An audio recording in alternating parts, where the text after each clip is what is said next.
കഴിഞ്ഞ ദിവസം മേയർ നടു റോഡിലിട്ട് KSRTC ബസ് തടഞ്ഞ സംഭവം.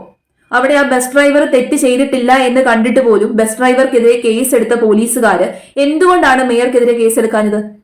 ഭരിക്കുന്ന പാർട്ടിയും നേതാക്കന്മാരും എന്ത് തെറ്റ് ചെയ്തു കഴിഞ്ഞാലും അത് തെറ്റല്ലാതെ ആകുവാണോ? അവിടെ കൃത്യമായിട്ട് ട്രാഫിക് റൂൾ വയലേഷൻ നടന്നു.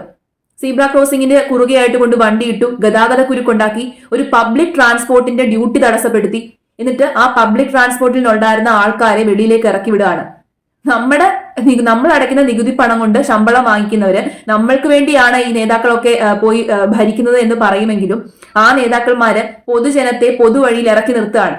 ഇതും കൂടി ഉണ്ടായിരുന്നുള്ളൂ ഇത്രയും നാളും ബാക്കി, അതും ആയിട്ടുണ്ട്. അപ്പൊ നമ്മളെ പോലുള്ള സാധാരണ ജനങ്ങൾക്ക് ഈ നാട്ടിൽ എന്ത് സുരക്ഷിതത്വമാണ് ഇവർ നൽകുന്നത്? നമ്മളെ സംരക്ഷിച്ചോളാം, നമുക്ക് എല്ലാവിധ കാര്യങ്ങളും നൽകിക്കോളാം എന്ന് ഉറപ്പ് തന്ന് വാക്ക് തന്ന് വാഗ്ദാനങ്ങൾ നൽകി നമ്മളെ പറ്റിച്ച് നമ്മുടെ വോട്ട് വാങ്ങി ജയിച്ച് നേതാവായിട്ട് കയറി വിലസിയിരിക്കുമ്പോൾ ഇവരെന്ത് പ്രൊട്ടക്ഷൻ ആണ് അല്ലെങ്കിൽ എന്ത് കാര്യമാണ് നമുക്ക് നൽകുന്നത്? നമ്മളെ പൊതുവഴിയിൽ ഇങ്ങനെ വായി നോക്കി ഇറക്കി വിടുന്നതാണ്. നമ്മുടെ രാജ്യം ഭരിക്കുന്ന പ്രധാനമന്ത്രിക്കില്ലല്ലോ ഈ റൈറ്റ്. ഒരു പബ്ലിക് ട്രാൻസ്പോർട്ട് വഴിയിൽ തടയാൻ, പബ്ലിക് ട്രാൻസ്പോർട്ട് പോട്ടെ, ഒരു രീതിയിലും ഒരു വെഹിക്കിളും വഴിയിൽ തടയാൻ വേണ്ടിയിട്ട് ഇവർക്ക് റൈറ്റ് ഇല്ല. ഇതെന്തോ വല്ല സിനിമയും വല്ലോ ആണോ?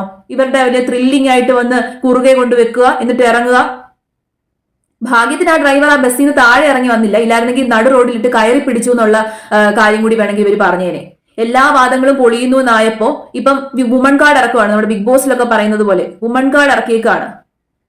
ശരിക്കും ഈ ഒരു കേസിൽ വിക്ടിം ആയിട്ടുള്ളത് ആ ഒരു ഡ്രൈവറാണ്, ഇവിടെ മേയർ അല്ല. പക്ഷെ വിക്ടിമാണ് എന്ന് സ്വയം അങ്ങ് വിശേഷിപ്പിക്കുകയാണ്. എല്ലാ സ്ത്രീകൾക്കും വേണ്ടിയിട്ടാണ് നിലകൊള്ളുന്നത്. ഈ രീതിയിൽ ഒരു സ്ത്രീകൾക്കും വേണ്ടിയിട്ട് നിങ്ങൾ നിലകൊള്ളണ്ട.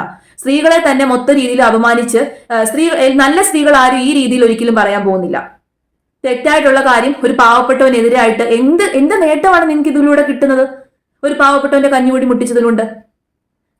ആ വ്യക്തി ഉൾപ്പെടെയുള്ള ആൾക്കാരാണ് നിങ്ങൾക്ക് ശമ്പളം തരുന്നത് നിങ്ങൾ ആലോചിക്കണം. അല്ലെങ്കിൽ ഞങ്ങളെ പോലുള്ള സാധാരണക്കാരുടെ കയ്യിൽ നിന്ന് പിഴിഞ്ഞെടുക്കുന്ന നികുതി പണം കൊണ്ടാണ് നിങ്ങൾ ശമ്പളം വാങ്ങിക്കുന്നതെന്ന് ആലോചിക്കണം. ആ പണം കൊണ്ടാണ്, ആ കാശ് കൊണ്ടാണ് നിങ്ങൾ AC കാറിൽ സുഖിച്ച് അങ്ങോട്ടും ഇങ്ങോട്ടും പോകുന്നത് നിങ്ങൾ ആലോചിക്കണം.